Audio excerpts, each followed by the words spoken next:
에너지에 대해 다양한 이야기를 나누는 공간, 저는 염현석입니다.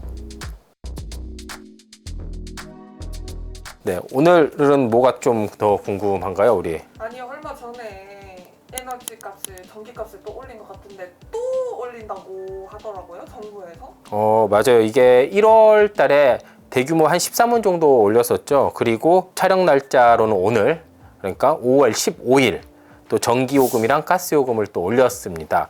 이제 퍼센트지로는 한 5.3% 둘 다 올렸는데 전기요금은 킬로와트 시당 8원, 가스요금은 메가줄당 1.04원 인상했습니다. 4인 가구 기준으로 전기요금은 3,020원, 가스요금은 4,431원 오른 게 됩니다. 이거를 그냥 월 평균으로 그냥 단순 계산하면 두 개 합쳐서 한 7,451원 의 에너지 비용이 더 나가게 되는 겁니다. 이게 그러니까 뭐 많을 수도 있고 적을 수도 있는 돈인데, 사실 뭐 10,000원이 안 오른다 그러면 많이 오르지 않다라고 느낄 수도 있는데, 이거를 진짜 돈으로 한번 보면, 내야 된 돈으로 한번 보면 좀 상황이 좀 다른 것 같아요. 이게 4인 가족 기준으로 전기 같은 경우에는 한 달에 보통 332kWh 정도 쓴대요. 지금 그 기준으로는 63,570원의 전기 요금이 나가게 돼요. 근데 이게 킬로와트 시당 8원이 올라가잖아. 그래서 3,020원이 올라가면, 그러니까 5월 16일 당장 오늘부터 66,590원이 나가게 되는 거예요. 그리고 가스 요금 같은 경우에는 월에 평균적으로 84,643원 정도 나가게 된대요. 4인 가구 평균으로. 근데 이게 4,431원을 올리면 89,074원이 돼요. 여기 이거 두 개를 합쳐보면 조금 숫자가 재밌더라고요. 자, 63,000원에서 84,000원을 더하면 우리 147,000원. 절대 작은 돈이 아니에요. 이렇게 합쳐놓고 보면. 그러면 66,000원에서 89,000원으로 하면 자릿수가 바뀌어요. 얼마가 되냐면 155,500원 정도 돼요. 그러니까 15만 원이 안 됐다가 평균적으로 15만 원이 넘게 된단 말이에요. 느낌으로 7,400원이 오르는 게 아니라 이제 에너지 비용이 평균적으로 15만 원이 오르게 된 거예요. 그러면 우리 아파트를 산다고 치면 에너지 값 15만 원, 거기에 관리비도 보통 한 15만 원이 나와요. 우리가 한 달에 매달 고정적으로 아파트에만 살면 30만 원이 그냥 뭐 관리비 쪽으로 그냥 다 나가게 돼요. 그러면 이거는 좀 부담이 된다. 관리비 30만 원 시대가 드디어 이제 열린 거다. 로 이제 좀 볼 수 있을 것 같아요. 문제는 이제 이게 그만 오를 거냐, 이제 더 오를 거냐, 어떨 것 같아, 나연 PD는? 전쟁도 안 끝나고 이런 거 보면 더 오르지 않을까요? 일단 정치적인 상황을 보면 더 올리기 힘들다고 보여져요. 그러니까 이게 단순히 경제적으로 보고 숫자로만 보면 아직 한참 더 올라야 하지만, 전기요금이라는 게 이제 뭐 선거, 뭐 표 이런 게 다 관련이 있잖아. 그래서 아마 정치적인 상황으로 보면 올리기가 좀 힘들 거예요. 사실 2분기 때 전기요금 올린다고 했었잖아. 이 전기요금 올리는데 45일이 걸렸어요. 여당 국민의힘에서 45일 동안 거부를 한 거야. 올리는 것 자체를. 일단 자구안 먼저 가져와. 자구안 가져오면 부족해 더 가져와. 부족해 더 가져와. 그래서 결국에는 이제 공개 사퇴 요구까지 했지. 사장이 그만두는 게 진정한 자구안이다. 한전 사장이 그만두니까 바로 요금을 인상시켜줬거든요. 이렇게 정치적으로 이렇게 요금이 변해가고 있는데 과연 더 올릴 수 있을까? 1월에 우리 막 영국도 갔다 오고 그랬잖아. 난방비 폭탄 때문에 영국 취재도 갔다 오고 그랬잖아. 여름철 냉방비 폭탄이라는 또 어마무시한 애들이 또 기다리고 있단 말이야. 그리고 항상 냉방비 폭탄은 언제나 문제가 됐어요.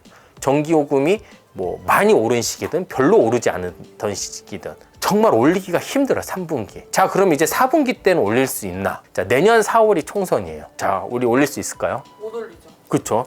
왜냐하면 4분기에 국민의힘이 올리는데 동의를 해줬어. 그러면 반대쪽에서 뭐라고 그러겠어요? 더불어민주당에서 쟤네들 민생 신경도 안 쓰고 계속 올린다, 이렇게 할 거 아니에요. 그러면 사실 이게 뭐 옳고 그름을 떠나서 표를 안 줄 수도 있잖아. 그러니까 사실상 지금 하기 힘들어. 그러니까 이게 정치적으로 거의 지금이 마지막이란 말이에요. 그러면 한전이나 뭐 가스공사 이런 애들이, 이런 에너지 공기업들이 지금의 이런 어려운 경영 여건을 극복할 수 있을까를 좀 봐야 되잖아요. 에너지 구입 비용, 전력 구입 비용이 떨어지면 요금 받는 건 그대로 있으니까 얘가 떨어지면 흑자가 나올 거 아니에요. 그러면 그 전력 구입 비용, 에너지 구입 비용의 가장 키포인트가 될 만한 것과 과연 하락을 할 것인지 아닐 것인지를 우리는 찾아보면 되겠죠. 연관이 깊은 게 두 가지 정도가 있어요.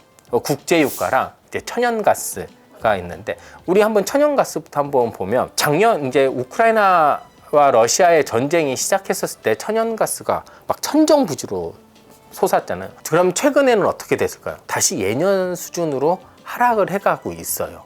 뭐 그게 막 한참 저렴했을 때 그 정도 가격은 아니지만 그 맥시멈과 비교해 보면 상당히 떨어진 걸 볼 수 있어요. 그러면 천연가스 가격은 안정을 찾아가고 있다. 자, 그러면 이제 국제유가 가격을 한번 봐야죠. 국제유가는 70에서 80불 사이를 계속 왔다 갔다 하고 있어요. 국제유가가 뭐 불경기가 오면 예전처럼 확 떨어질 거다.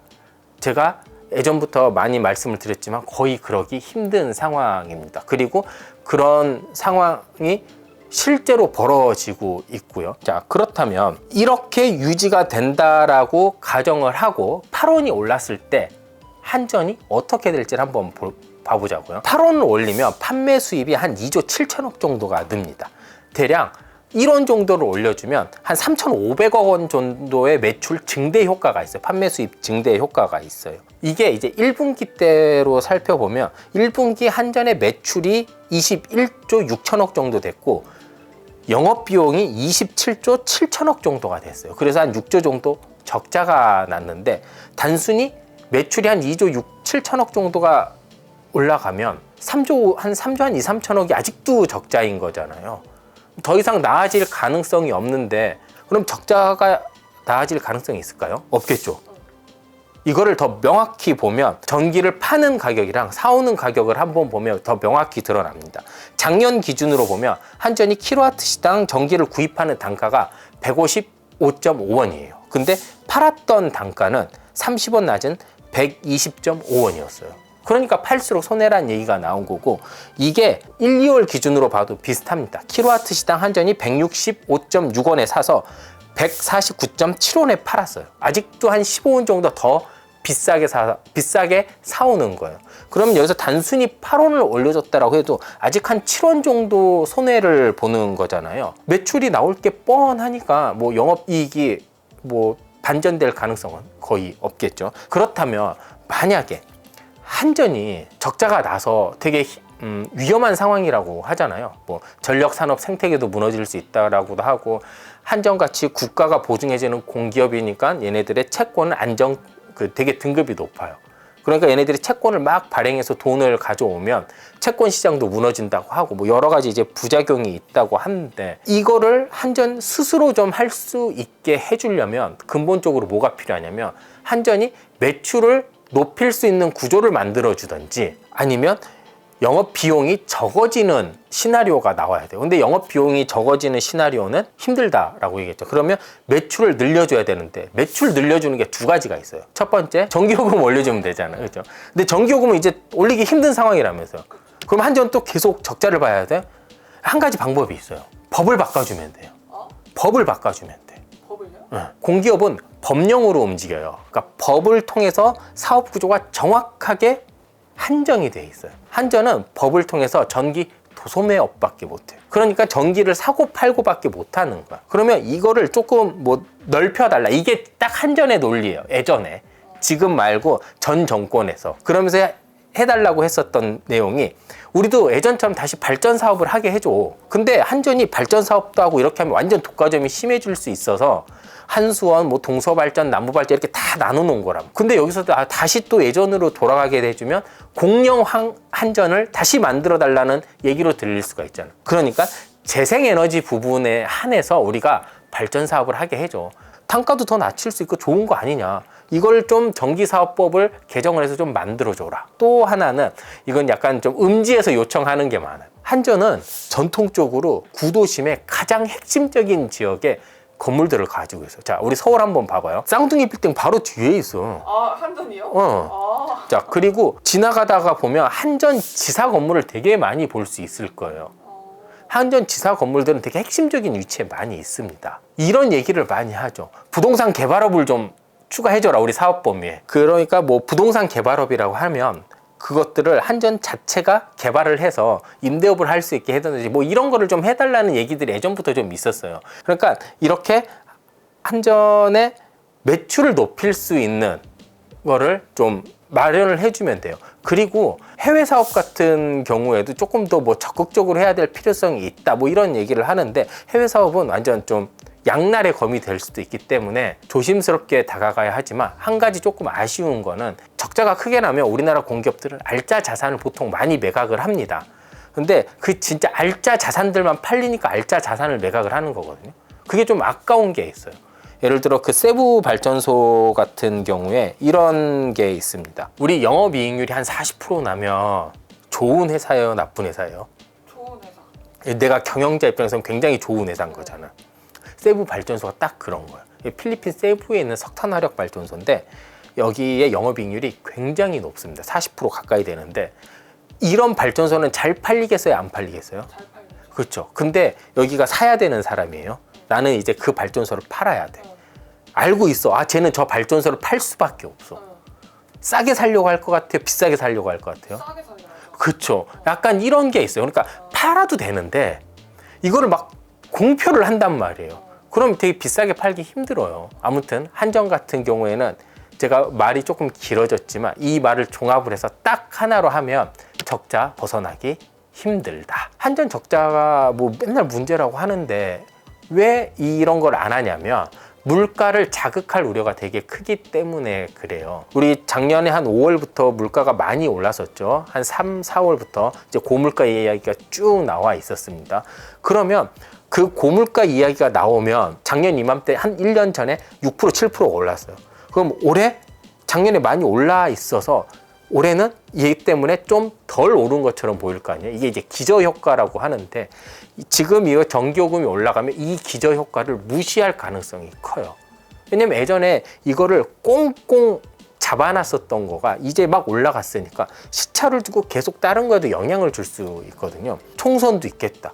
물가도 있겠다. 또 물가랑 또 가장 연동되는 게 금리이잖아요. 왜냐면 한국은행이 물가를 보고 이제 금리를 올릴지 말지를 하니까 이 민감한 것들에 단초가 될 수가 있어요. 한자로 하면 욕 같지만 시발점이 될 수가 있단 말이에요. 그렇다라고 생각을 하면 아마 전기요금은 총선이 끝나기 전까지 좀 당분간 올리기 힘들지 않을까. 전기요금이 물론 지난 정부에서도 되게 정치적이었는데 이번 정부 들어서는 더 정치적이 된 것 같아요. 지난 정부에서 이제 정치적이라고 얘기를 한 거는 탈원전 정책을 하면서 전기요금 인상 요인이 없다라고 얘기를 했고, 국제유가가 상승하는 시기에 코로나19랑 공교롭게 겹치면서 못 올린 부분도 있는데, 그때 조금씩이라도 좀 흡수를 하게 해줬으면, 그런 흡수하라고 만들어 놓은 연료비 연동제가 한 번도 제대로 작동을 안 했어요. 그리고 올해 같은 경우에는 심지어 벌써 13원, 8원 걔네들이 연료비 연동제에서 올리기로 한 걸 이미 초과해서 계속 올리고 있어요. 이거는 연료비를 올리는 게 아니라 기준 연료비를 올리는 거거든요. 그러면 연료비 연동제를 한 의미가 없잖아요. 그러니까 그 연료비가 오르고 내리고 할 이런 여건이 생길 때마다 다만 얼마라도 계속 조금씩 반영을 했으면 좀 어땠을까라는 생각이 좀 듭니다. 그러면 뭐 오늘은 좀 우울한 얘기를 했는데 다음에는 좀 더 우울한 이야기를 해볼까요? 아니면 좀 다른 이야기를 해볼까요? 궁금하시면 다음번 에너지썰도 꼭 봐주시길 바랍니다.